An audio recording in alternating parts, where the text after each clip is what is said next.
Philippa Hogg. I'm an actor musician and I'm in the cast of The Curious Case of Benjamin Button. The show is about a man who ages backwards. It's set in Cornwall, so quite different to the Brad Pitt film.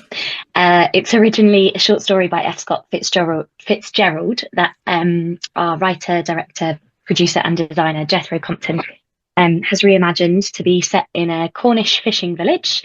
And it tells the story of Benjamin's life as he kind of grapples with being an outsider ultimately, and his journey through life in trying to find answers to the way that he was born, and how he manages his family life, relationship with Elowen Keane, which is the central love story of the show.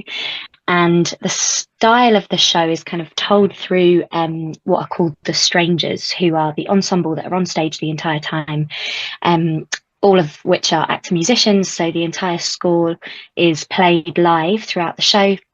And these storytellers kind of guide the audience through Benjamin's life. And are almost there as sort of, they're portrayed in so many different ways depending on the audience member's interpretation, but they're almost there to kind of guide Benjamin and like encourage him in different ways, and hope that he chooses certain routes throughout life, from his birth all the way through to his death at the very end. So it tells the whole story of one man's entire lifespan, but in reverse. Yes. And for people who don't know, obviously you've been with this show kind of since its origins, kind of going back 5 or 6 years now. Yeah. How do you reflect at this point when you're kind of, I don't know, I'm almost 10 months into the West End run? How do you reflect on the journey from 2019 to where you are right now? Oh, such a gorgeous question. It's been such an extraordinary journey, and I think I'm very aware that it's such a rare opportunity as an actor to see a show through its entire span, from a tiny fringe show. There were 5 of us in the original cast in 2019 in an 100-seater in Southwark Playhouse, to where we are now in the West End. And it's ultimately such a privilege, and it's one of my proudest achievements in my career so far, to have stayed with the show this long, and to be with it every stage of development. I'm now also the onstage resident director of the show, and have worked closely with Jethro over the last 6 years to kind of make sure that the show is constantly heading in the right direction, and that we always maintain the heart of the show that we created in 2019. And I think that's what I probably spend most of my reflection time on, is how we have managed to maintain, and hopefully continue to maintain, that heart of the show that is quite kind of rustic at its core. Yeah. Like there's nothing shiny or particularly polished, and I think there's a charm in that, in the way that the story is told, because we hope that the style and the world of the show lend itself to that, and it allows the audience to come on this journey with us, rather than there being a complete distance between actor and audience. The idea was always that the audience were part of this storytelling. I think the biggest difference I felt in this venue, having done it at Southwark Little, Southwark Elephant, and now here, is it's the first time that the show hasn't had audiences on all 3 sides. Yeah. So how do we achieve that sense of togetherness with the audience, even when they're not like hugging us? But yeah, it's been extraordinary for me to see it through every iteration, and to feel that it is at its core that crazy little show that we made on a beach in Cornwall. And it's just, for people who haven't seen it, just the achievement of you guys, just as you say, the actor musician company, it's just phenomenal. But then on the flip side, when you do get like covers on, the work you guys do as well, then just to keep the show going, how you pick it up, it's just insane. I don't know how you like the jigsaw puzzle of that every day must be phenomenal. Yes. Jigsaw is the word. It is wild, and the cover system is incredibly complex, because we don't cover from linear tracks, we cover by character. Yeah. So it means that we have different people doing characters and different people doing storyteller characters. But then musically it's like a whole other dimension, because you have people picking up instruments that they don't normally play, or playing melody lines on their instrument for something that's normally on a different instrument. And I think we're at the stage now in the run where the company is so knitted together. A really good friend of mine always described it like we are this organism, and when one bit of the organism is on holiday or is poorly, everyone sort of goes to like heal that bit of it and pick up the pieces. So it's very much an all hands on deck situation. It's quite untraditional in that respect. It's not like we just have swings who take all of the work. I mean, the swings do so much of the heavy lifting, but the music in particular is spread out through the entire company. So it's very much an ensemble piece at every stage. Yeah, and does that keep it, I guess, fresh for you guys as well? Because like you say, every day could be different, every show can be different for you guys as well. Very much so. Certainly at the moment, I feel like every week we have and it feels like it's a new show because we have different people on holiday every week. And you know, that happens, of course, across so many West End shows. But I do think that the possibilities of different combinations on this are so high that it never feels like we're doing the same show week to week. Sometimes we have a week or 2 weeks that are completely the same, and that feels like a bit of a treat. Yeah. But yeah, it definitely keeps us on our toes and keeps us very active. And obviously for yourself, you play like a variety of characters throughout the show. Obviously, kind of you've got Mary, kind of the emotional journey she goes through kind of in the first just 10 minutes, and obviously then what happens there. How do you kind of mentally prepare yourself for a show like that when you kind of got such an emotional moment so early on? So I have sort of little tips and tricks for myself, depending on, I guess, where I'm at for that day. The opening Western Wind number, where we meet all of the characters and we see Roger as the central character on his way to meet his son. When I'm in that role, because I'm very much in my storyteller role there, not Mary, there are some moments within it where I have like little, a kind of 5 seconds here and there where I have space to almost mentally prepare. And I just tend to imagine myself as Mary watching Roger and imagining their relationship in the build up to Kraken, which is the song that Mary sings. Yeah. And so I think that I sort of, in the very back of my mind, amongst that opening like fun, joyous number, I just have little moments to be like, just remember Mary in this relationship. And then in the scene before, I'm at the very back of the stage doing a costume change. And I think in that moment, I just try and listen very carefully to the scene, imagining that I'm in the room next door as Mary. So little things that I guess mentally prepare you for that moment. And then for myself, straight afterwards, because it is such an emotional place and it's a dark place that I have to obviously take myself to, immediately afterwards, I just have a couple of little mental exercises I do to sort of dissolve that image in my head.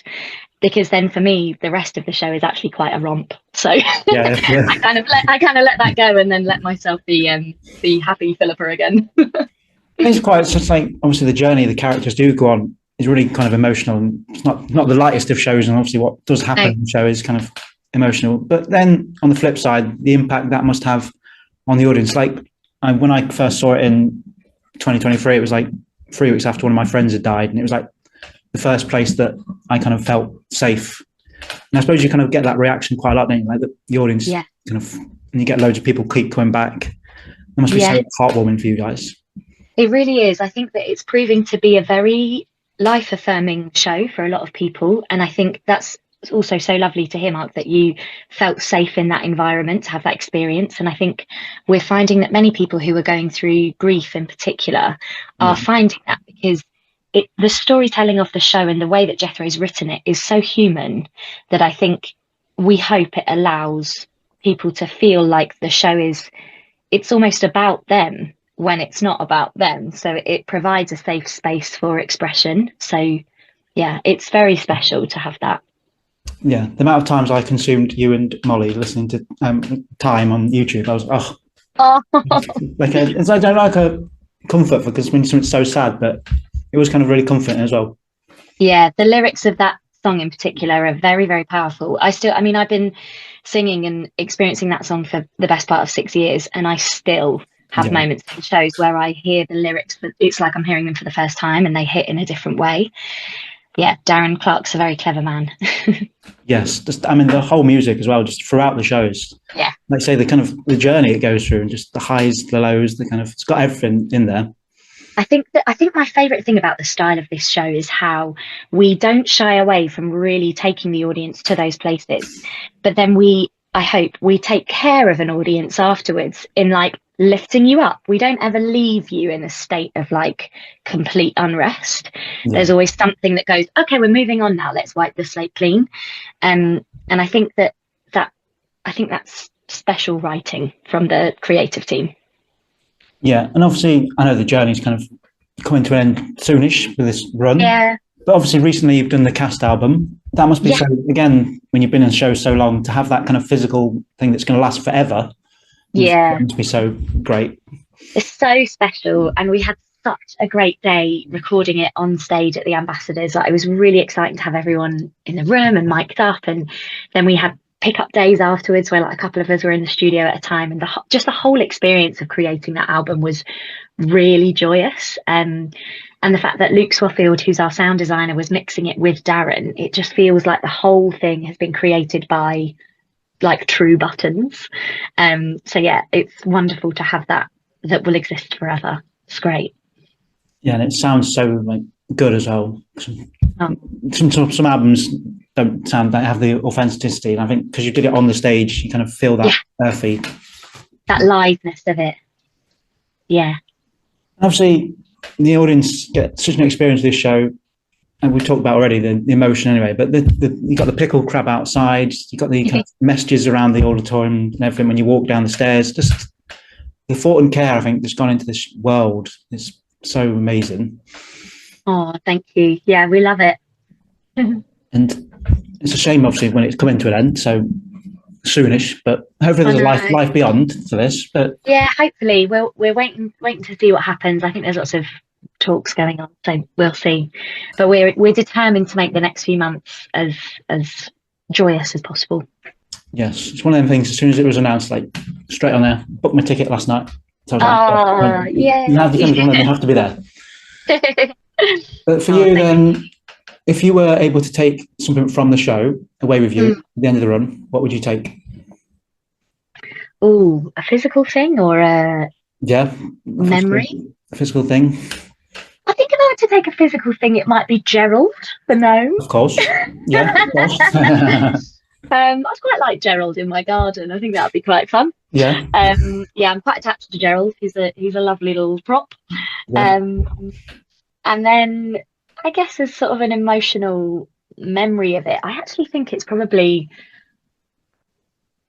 I was going to say the first time we saw the set. I feel like that's so burnt into my memory, the first time we all came into the theatre and saw it there, because to us it's like the show that it's the Southwark set, and so then when that Southwark set was then on a West End stage, obviously it's different, it's a different set and it's been changed, but it felt so ours, and that moment was like, oh my god, it's happening, like we're doing it. And then from that moment everything's built up, like the pickled crab outside and all of the mess, as you say, everything that sort of has happened within the theatre since has grown. But that memory is very, very special for me. Yeah, because I had similar when I came to the first preview at the Ambassadors, kind of having walked in, seen it at Southwark, kind of seeing it again. I know the theme of home kind of runs through the show as well. Yeah, and I kind of felt a bit like that again. Kind of absolutely, that safe place again. Yeah. Oh, I love that audiences feel that too. And just again, just the whole set is genius because it's like recycled bits, obviously from Cornwall, isn't it? All kind of authentic. Yeah. And there's some pieces that were on the 2019 set, like the piano casing is the same.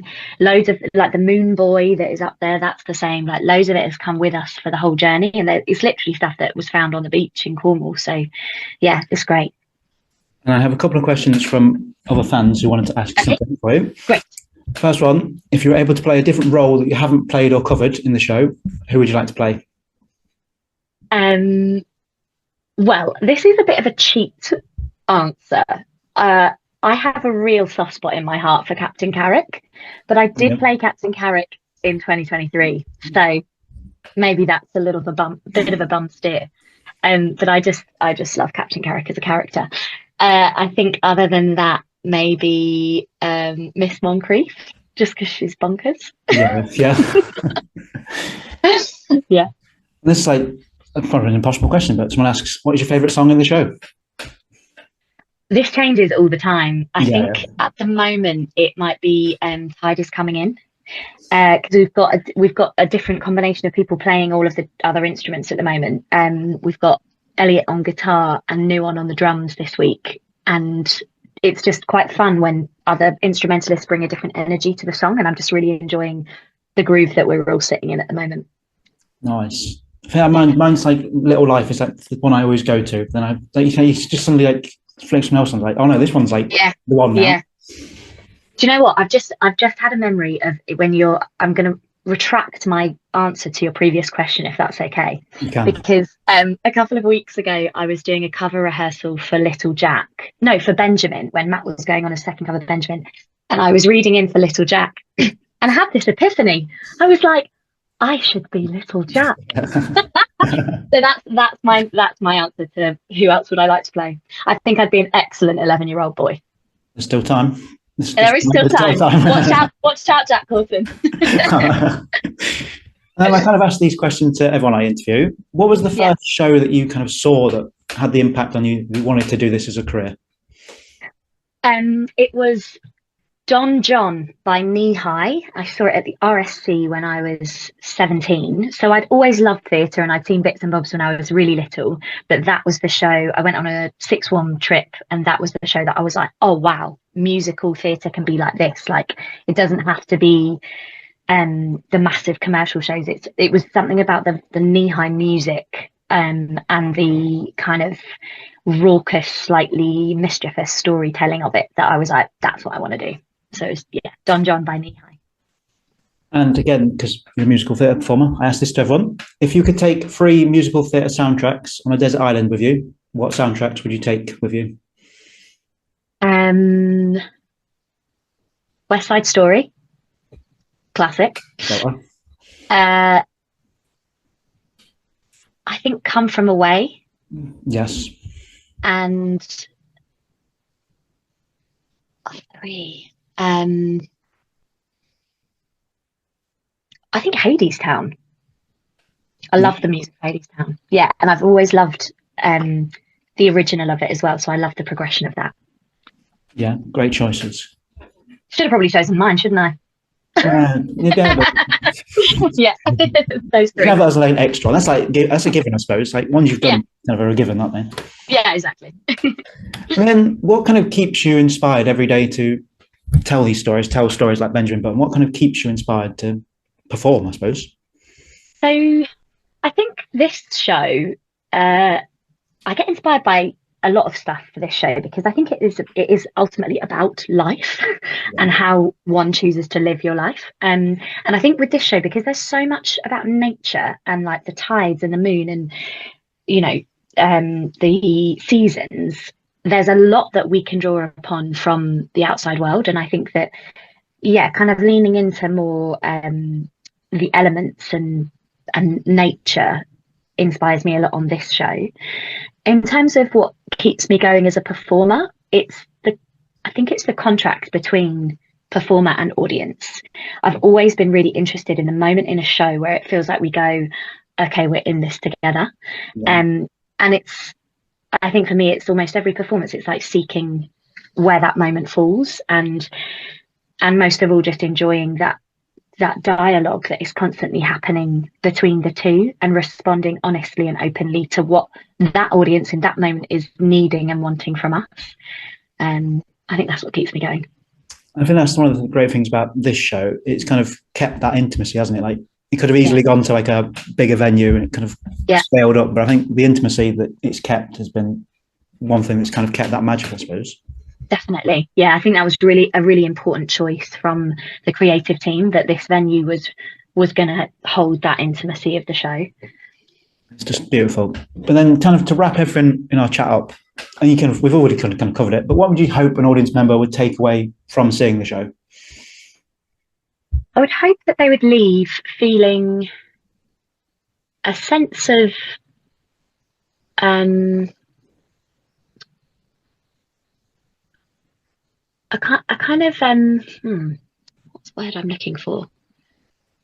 I think it is like an affirmation of life, but I think actually it's about taking a step back from your own life and being able to look at it in all of the small ways and find a grandeur and a pleasure in all of the small things in your life, and to hold those that you love a little closer, I'd say.